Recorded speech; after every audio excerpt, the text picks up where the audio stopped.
Lu sadar gak sih? Sekarang banyak banget bisnis yang ngomongin gas rumah kaca, net zero emission, dan lain sebagainya. Mereka tuh bukan cuma ngikutin tren doang, tapi mereka harus ngikutin regulasi.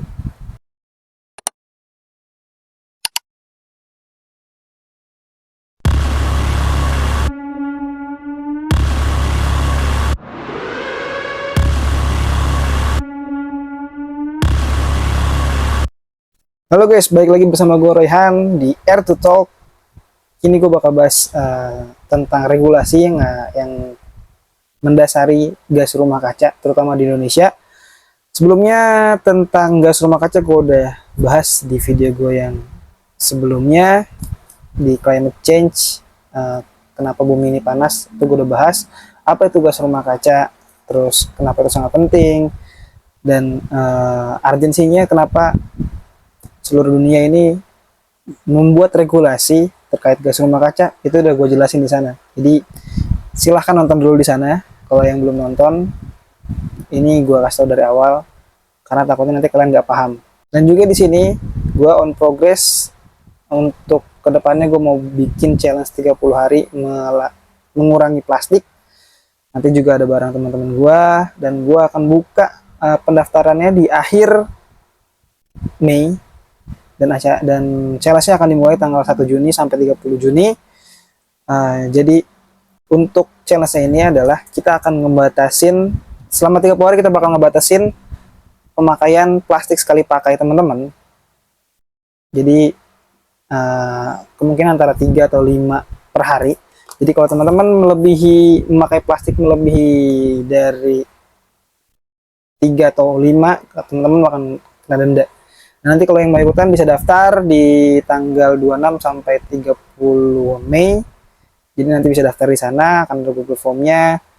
Nanti mungkin Google Form-nya bakal gue share juga di Instagram gue @betteregg, atau mungkin nanti di YouTube juga gue share cara pendaftarannya gimana.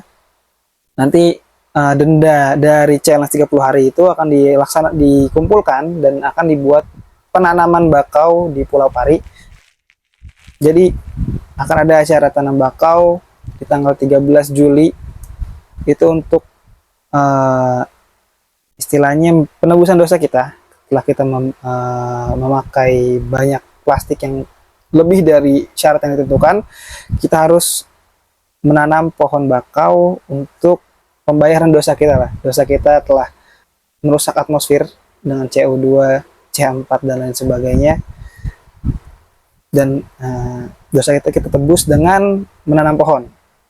Jadi untuk teman-teman yang mau ikut silakan. Ini bakal seru-seruan juga karena nanti selain challenge-nya 30 hari, kalian mungkin membuat video-video apa yang harus kalian lakukan. Terus juga di situ di Instagramnya akan ada pengetahuan knowledge terkait gas rumah kaca, plastik, dan juga pohon bakau dan lain sebagainya.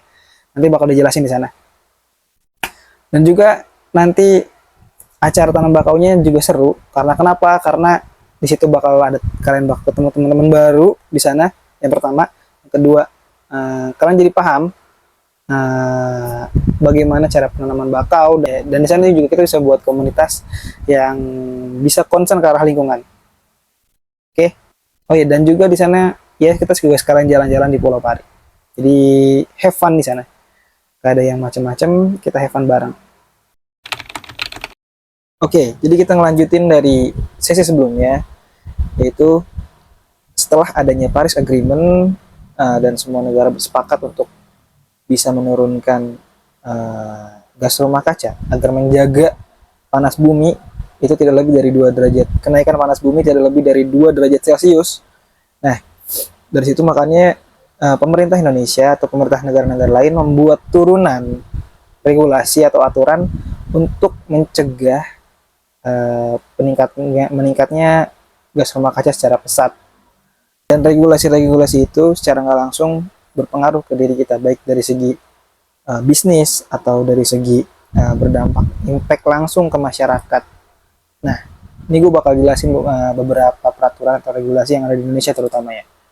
Yang pertama itu ada peraturan tentang nilai ekonomi karbon, yaitu Perpres nomor 98 tahun 2021, yang dimana nilai ekonomi karbon ini masih sedang digarap ya sistem mekanisme dan lain sebagainya, yang sudah berjalan adalah jual beli karbonnya. Jadi kita bisa menjual karbon kita ketika kita punya inisiatif untuk melakukan aksi untuk mengurangi emisi atau menangkap emisi melalui pohon, solar panel dan lain sebagainya. Itu bisa kita jual belikan lewat metodologi atau sistem yang dibuat oleh pemerintah, atau ada sistem registrasi nasional dan lain sebagainya. Jadi ada peraturan yang dibuat pemerintah, metode yang dibuat oleh pemerintah untuk melaksanakan itu. Hal ini sangat berpengaruh terutama bagi pebisnis, industri dan lain sebagainya, karena nantinya ketika mereka semua akan diberikan batas atas emisi. Jadi batas atas emisi adalah emisi yang boleh dikeluarkan oleh perusahaan hanya sekian, misalkan 1000 ton CO2 atau lain sebagainya. Jadi kalau dia melebihi emisi yang sudah dibatasi itu, maka dia harus membayar denda atau membeli emisi yang jauh kurang, perusahaan lain yang jauh di bawah itu emisinya, di bawah gap itu, jadi dia bisa beli. Nah itu bakal mempengaruhi market kita. Itu memang tujuannya adalah untuk membuat market green, terutama untuk perusahaan. Kan nggak mungkin dia mentaati peraturan hanya karena, maksudnya dia kan acuannya adalah profit ya, jadi bukan lingkungan. Jadi mau nggak mau kalau agar perusahaan bisa mematuhi itu, ya marketnya dibuat green. Dan nilai ekonomi karbon ini nggak cuma ada di Indonesia, bahkan di Eropa tuh udah mulai ada yang namanya Carbon Border Adjustment Mechanism atau CBAM. Nah itu mereka setiap perusahaan yang ada di wilayah Eropa yang mengimpor barang-barangnya, nah itu dikenakan tadi CBAM, tarif karbon.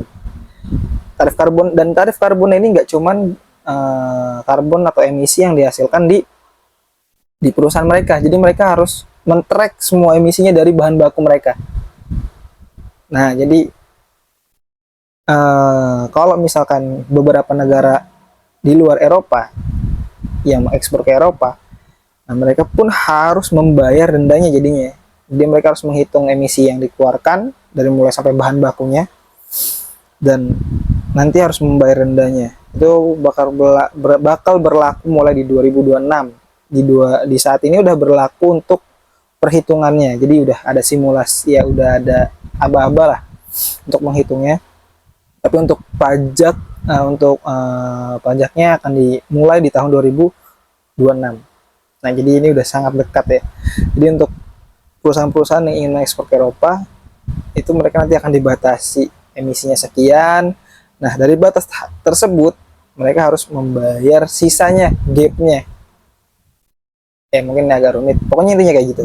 Dan itu sangat berpengaruh ke market seluruh dunia nantinya, masalah green. Makanya bermunculan green jobs ya karena marketnya itu memang diarahkan ke arah green.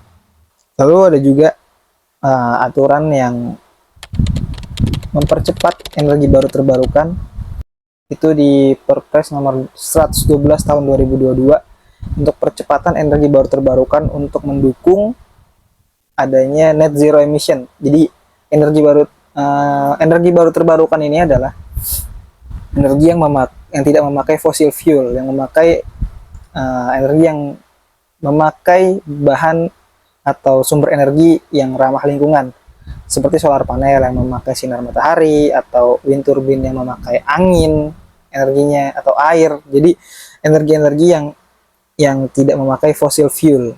Nah itu disebut renewable energy atau energi baru terbarukan. Nah kalau ini mungkin bisa jadi dorongan positif buat masyarakat, karena mungkin bakal mendapatkan alternatif untuk memasang solar panel di rumah masing-masing dan lain sebagainya, diregulasikan.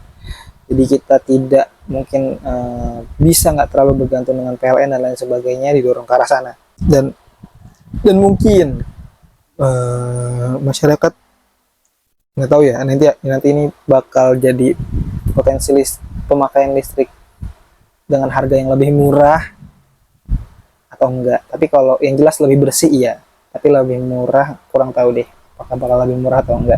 Lalu di sini pemerintah daerah juga diwajibkan untuk menginventarisasi dan menghitung emisi gas rumah kaca mereka. Hal ini diatur dalam Permen LHK nomor 73 tahun 2017. Jadi mereka itu wajib menginventarisasi dan menghitung emisi gas rumah kaca mereka dan melakukan aksi mitigasi.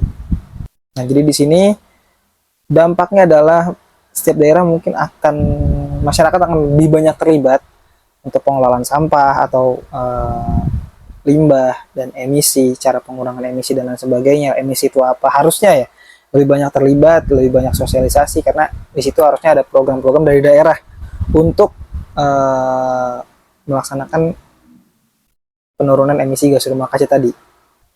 Dan mungkin ini bakal jadi banyak pengaruh ke dalam kebijakan-kebijakan di dalam daerah, entah transportasi umum ataupun nanti berpengaruh ke harga-harga,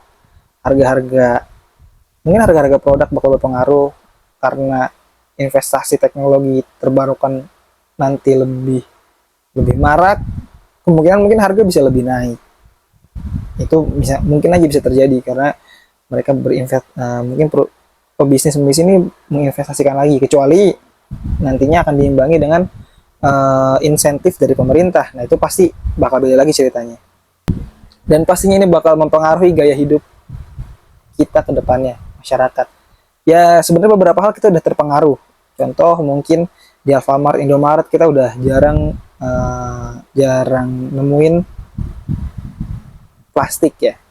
Jadi ya kita udah terbiasa jadi bawa sendiri tote bag dan lain sebagainya. Selain itu, hal yang terpengaruh lagi mungkin mobil, udah banyak mobil listrik dan lain sebagainya di sini. Kebijakan pemerintah itu regulasinya udah mulai kerasa. Transportasi umum, terutama di daerah Jakarta, digencarkan juga di sana untuk menghindari gas rumah kaca yang lebih besar, menghindari orang-orang memakai kendaraan pribadi. Nah, jadi itu mungkin beberapa regulasi yang berjalan saat ini. Dan gue mau ngajak lu semua, teman-teman semua, untuk mengikuti nanti challenge 30 hari kurangi plastik. Pokoknya follow IG-nya @betterectindonesia, @betterecofficial. Nanti yang mungkin ada di deskripsi @betterecofficial. Nanti di follow IG-nya, dipantengin terus. Di situ bakal banyak informasi seputar challenge ini. Dan ya, lu mau jadi orang yang diem aja atau ikut bergerak dengan adanya peduli lingkungan di sini. Di sini Better Act bakal ya bergerak sedikit demi sedikit, langkah kecil tapi berdampak besar buat kita dan juga buat masyarakat. Jadi itu aja yang ingin ya, jadi itu aja untuk pertemuan kita hari ini. Jangan lupa like, comment, and subscribe. See you to the next content. Let's go.